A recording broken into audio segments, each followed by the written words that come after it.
Hello friends, myself Ashal Verma. Welcome to incentive classes. And आज का हमारा टॉपिक है सिंधु सभ्यता।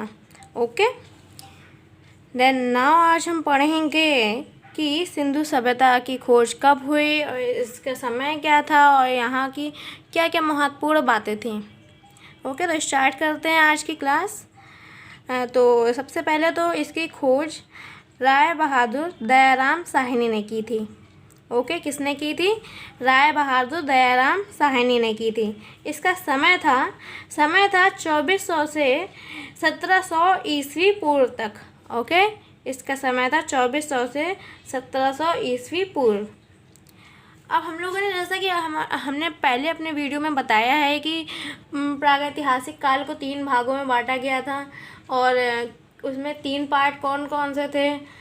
उसमें एक पार्ट था आग इतिहास काल। ठीक है, तो इस काल में क्या था कि पुरातात्विक साक्ष्य भी मिलते हैं हम लोगों को और लेख भी मिलते हैं। लेकिन पुरातात्विक साक्ष्य तो हम लोग समझ जाते हैं, लेकिन जो लेख होते हैं उनकी लैंग्वेज हम लोग नहीं समझ पाते हैं। उस जगह भी मैंने बताया था कि इसका सबसे बड़ा एग्जाम्पल है हड़प्पा या सिंधु घाटी सभ्यता।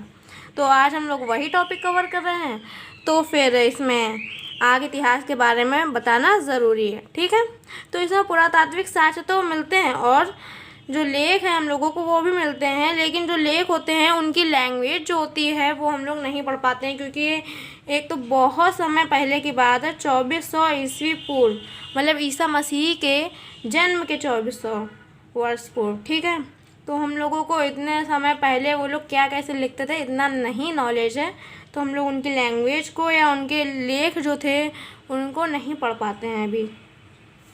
उसके बाद ये जो हम लोग आज बात करेंगे ये एक पूर्ण रूप से काल्पनिक बात होएंगी, क्योंकि हम लोग इनके लेख तो पढ़ नहीं पाते हैं। हम लोगों को इनके बारे में सब जो साक्ष्य मिला है केवल उसी पर निर्भर होकर हम लोग इस बारे में बात करते हैं। तो ये जो काल है ये पूर्ण रूप से एक काल्पनिक काल है। ठीक है, और ये एक तरह की सबसे पहली व्यवस्थित सभ्यता है। ठीक है, भारत की सबसे व्यवस्थित सभ्यता, भारत की क्या ये तो हम कहेंगे पूरे विश्व में जो सबसे ज़्यादा व्यवस्थित सभ्यता थी वो सिंधु घाटी सभ्यता ही थी। ठीक है, पहली व्यवस्थित सभ्यता। तो अगर आएगा क्वेश्चन जैसे कि पहली व्यवस्थित सभ्यता कौन सी है, तो आप ऑप्शन में टिक कर सकते हैं कि सिंधु घाटी सभ्यता ही हमारी सबसे पहली व्यवस्थित सभ्यता है। इसकी लिपि क्या थी? ठीक है, लिपि मतलब जो इन लोगों के लिखने का जो तरीका था वो कैसा था, तो इनके जो लिखने का तरीका था भाव चित्रात्मक था।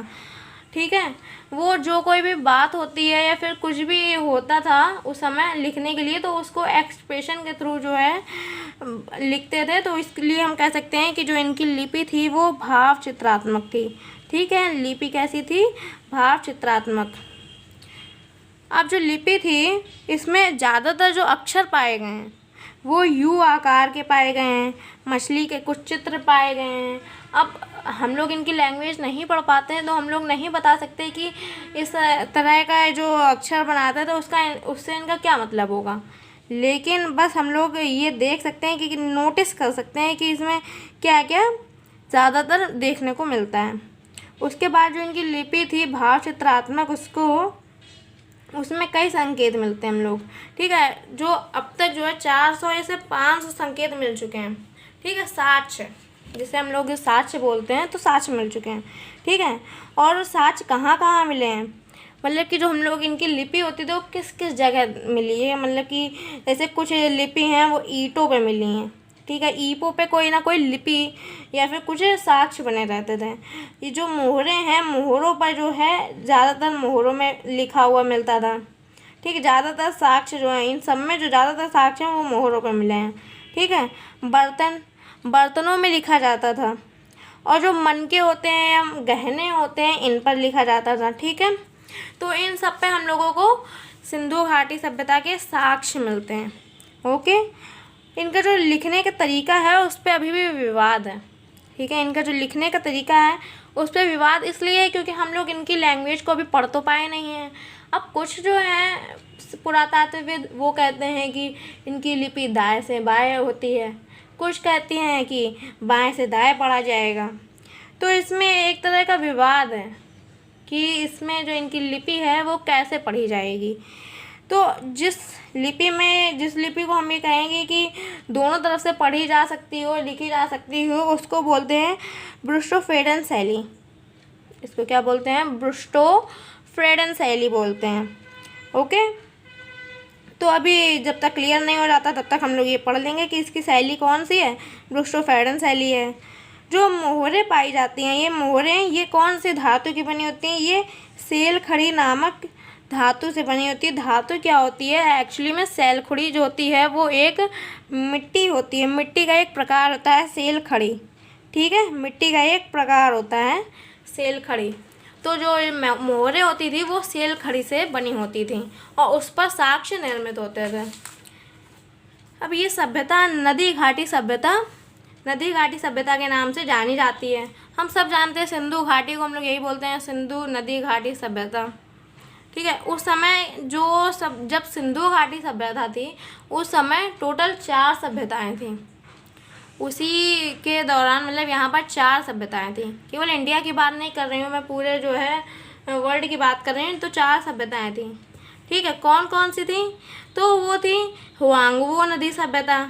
ठीक है, ये कहाँ है? चीन की सभ्यता है। हुआंगवो नदी घाटी ये कहाँ की सभ्यता है? ये चीन की सभ्यता है। फिर सिंधु घाटी का तो हम लोग पढ़ ही रहे हैं। तो ये कहाँ है? हड़प्पा में। नील नदी कहाँ से बहती है? ऑफकोर्स अफ्रीका से बहती है। जो विश्व की सबसे बड़ी नदी है नील नदी, वो अफ्रीका से बहती है। तो और ये मिस्र नदी के किनारे बहती है, तो ये हो जाएगी मिस्र की सभ्यता। फिर दलजा फरात की घाटी की जो सभ्यता है। ठीक है, ये मेसोपोटामिया या सुमेरिया में है। तो जो दलजा फरात है, ये दलजा और फरात 2 नदी थी, उसके बीच में घाटी जो होती है उसमें ये सभ्यता विकसित थी। इसको बोलते हैं मेसोपोटामिया की सभ्यता। इसी को हम लोग बोलते हैं सुमेरिया की सभ्यता। ओके, अगर कहीं पर नाम आ जाए सुमेरिया तो आप याद रखेंगे कि मेसोपोटामिया की बात कर रहे हैं। ये सभ्यता कहाँ थी? ये स्थान इसका है मेन इराक। ओके, प्रागैतिहासिक स्थलों को खोजने की प्रक्रिया। तो जो हम लोग प्रागैतिहासिक स्थलों को जो हम लोग खोजते हैं कि कौन कौन से स्थल ऐसे हैं जहाँ पर पुरातात्विक साक्ष्य मिलते हैं, तो और कौन इसको खोजता है? सबसे बड़ा सवाल तो ये है कि इसको खोजता कौन है। तो भारतीय पुरातत्व सर्वेक्षण विभाग। ठीक है, तो ये हमारे भारत में सबसे पहले कहाँ किसके थ्रू खोजा गया था? ये भारतीय पुरातत्व सर्वेक्षण विभाग के थ्रू खोजा गया था। जो सर्वप्रथम खोजा गया था वो इसका किसने खोजा था? Alexander Cunningham. और जिसका हेड कौन था? जो भारतीय पुरातत्व सर्वेक्षण विभाग है, इसके हेड जो थे वो कौन थे? John Marshall. ठीक है, अब खोजा तो यहाँ पर मैंने जैसे कि पढ़ चुके हैं कि खोजा किसने था? आधा खोजा था दयाराम साहनी ने और फिर राखलदास बनर्जी, जो मोहनजोदाड़ो जो हड़प्पा के भी साथ ही आता है, तो इन दोनों ने खोजा था। लेकिन इसका हेड कौन था? वो था जॉन मार्शल। ओके, अब नामकरण की बात करेंगे कि इसको हम लोग सिंधु घाटी सभ्यता ही क्यों कहते हैं। ठीक है, और सिंधु घाटी क्या, हम लोग इसको कई नामों से जानते हैं, जैसे कि हड़प्पा सभ्यता हो गई, सिंधु सभ्यता हो गई, सिंधु सरस्वती सभ्यता हो गई, कांस्ययुगीन सभ्यता या प्रथम नगरीय सभ्यता। ठीक है, तो हड़प्पा क्यों कहेंगे? इसलिए हड़प्पा इसको कहते हैं क्योंकि जो हम लोगों ने जब इसकी खोज की थी तो पहला जो हम लोगों को साक्ष्य प्राप्त हुआ था वो हड़प्पा से हुआ था। वो एक पाकिस्तान में अभी भी स्थान है जहाँ पर जो है रावी नदी हड़प्पा से वो सिंधु से मिलती है। ठीक है, तो ये स्थान था हड़प्पा, इसलिए पहला स्थान हम लोगों को मिला तो उसी का नाम रख दिया गया हड़प्पा। ठीक है, हड़प्पा सभ्यता। फिर सिंधु सभ्यता क्यों कहा? क्योंकि ये जो घाटी थी वो सिंधु नदी की घाटी है। आपको अगर नहीं पता हो तो मैं बता दूं कि घाटी क्या होता है। तो कोई भी नदी जब निकलती है उसके कई किलोमीटर तक का जो वो होता है स्थान होता है उसको हम लोग घाटी बोलते हैं, जहाँ पर रेतीला स्थान होता है ज़्यादातर। ठीक है, तो सिंधु सभ्यता कैसे कहा जाता है? क्योंकि जो है ये सिंधु नदी के किनारे विकसित थी सभ्यता, इसलिए इसको सिंधु सभ्यता के नाम से जाना जाता है। सिंधु सरस्वती सभ्यता क्यों कहा जाता है? क्योंकि जैसे अगर जो नदियां हैं वो हम लोगों को सिंधु में पहला स्थान तो मिला था, पहला हड़प्पा स्थान कहाँ मिला था? सिंधु के करीब मिला था, लेकिन जो ज़्यादातर हम लोगों को इसके साक्ष्य मिले हैं वो सरस्वती नदी के तट पे मिले हैं। ठीक है, जैसे कि हम लोग देख सकते हैं यहाँ पर, जैसे ये हम लोगों का इंडिया है, ठीक है, तो ये जाती सिंधु नदी और यहाँ पर यहाँ यूपी से निकल के पंजाब तक जाती है सरस्वती नदी। ज़्यादातर यहाँ पर हम लोगों को साक्ष्य मिले हैं। ठीक है,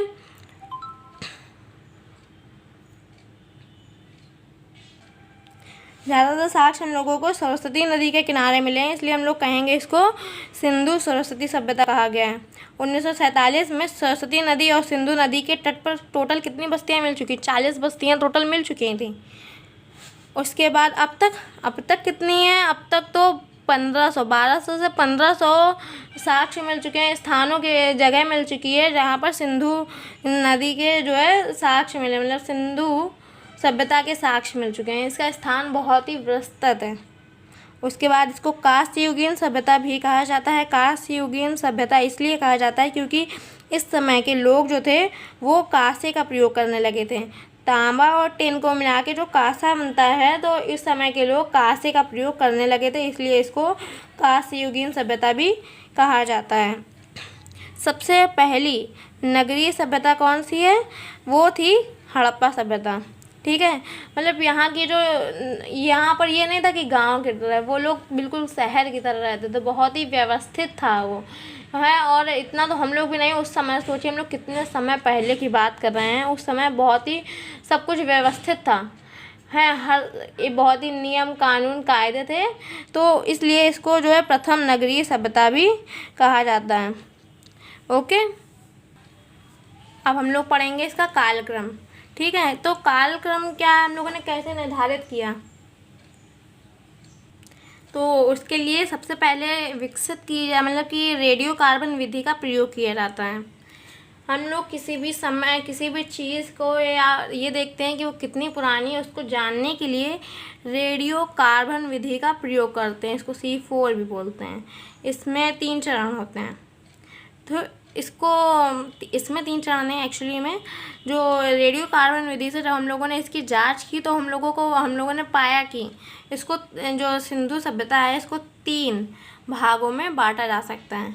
इसको कहेंगे पूर्व हड़प्पाई चरण, परिपक्व हड़प्पाई चरण और उत्तर हड़प्पाई चरण। ठीक है, इसको क्या हम लोग कहेंगे? पूर्व हड़प्पाई चरण, परिपक्व हड़प्पाई चरण और उत्तर हड़प्पाई चरण। तो पूर्व हड़प्पाई चरण का जो समय था वो था लगभग 3500 ईस्वी पूर्व से लेकर 2600 ईस्वी पूर्व। क्या समय था इसका? 3500 ईस्वी पूर्व से लेके 2600 ईस्वी पूर्व। परिपक्व हड़प्पाई चरण मतलब कि जिस समय ये जो हड़प्पा सभ्यता थी वो बिल्कुल चरम पर थी, ठीक है, उसका समय क्या था? 2600 ईस्वी पूर्व से लेके 1900 ईस्वी पूर्व। और जो उत्तर हड़प्पाई चरण था उसका समय था 1900 ईस्वी पूर्व से लेके 1300 ईस्वी पूर्व। ओके, अब सर्वमान्य जो सबसे ज़्यादा मान्य है, मतलब कि इसको सब लोग मानते हैं, वो समय क्या था इसका? वो था 2350 BC से लेके 1750 BC। ओके, अब हम लोग जब सिंधु सभ्यता की बात करेंगे कि यहाँ के लोग कैसे थे, तो उसके लिए देखेंगे सबसे पहली जो इसको 4 पार्टों में डिवाइड किया गया।